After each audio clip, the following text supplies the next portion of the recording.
Hello বন্ধুরা, আমার হাতে এই যে চার্জারটা দেখতে পাচ্ছেন, এই রকমের চার্জার আমার লাইফে আমি প্রথম দেখলাম। আপনারা জানেন যে আমি এই ভ্যানের চার্জারের এই কাজগুলো করি না, খুব বেশি অভিজ্ঞ নয় আমি এই সাইডে। মোটামুটি অডিও সাইড নিয়ে ট্রান্সফরমারের কাজ করি, এটা আপনারা জানেন।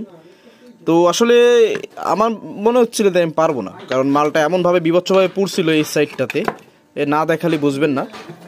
তো যার মাল সেই আমার বলছে না ভাই আপনি পারবেন, অর্থাৎ তার বিশ্বাস ছিল যে আমি পারবো।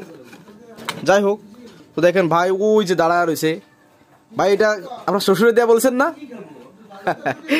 ভাইয়ের শ্বশুরের দেওয়া, এবং বলছে যে ভাই যাই হোক এটা সারতে হবে, এটা আমার শ্বশুরের দেওয়া স্মৃতি হিসাবে। আসলে ভাই অনেক আবেগপ্রবণ, বোঝা যায়।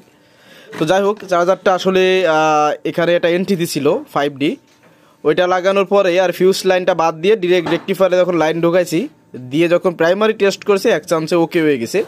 আসলে এই জিনিসটা মূল পড়ার কারণ হচ্ছে কি, এই পিছনে যে প্রিন্টগুলো থাকে, ওই প্রিন্টগুলো আর কি আপনার যে লোডটা পাস করে, যে কারেন্টটা অ্যাম্পিয়ারটা পাস হয়, ওইখানে ওই আপনার ওই প্রিন্টটা আসলে ডিসকানেক্ট হয়নি, কিন্তু ওইটা হিট হয়ে বার্ন হয়েছে, যার কারণে সার্কিটটা ক্ষতিগ্রস্ত হয়েছে। অবশ্যই এখন জাম্পার দিয়ে কাজ করে দেওয়া হবে। তো এই ধরনের চার্জার আপনারা কে কে আগে দেখছেন অথবা দেখেননি বা রিপেয়ার করছেন, যদি কোনো অভিজ্ঞ ভাই থেকে থাকেন জানাবেন।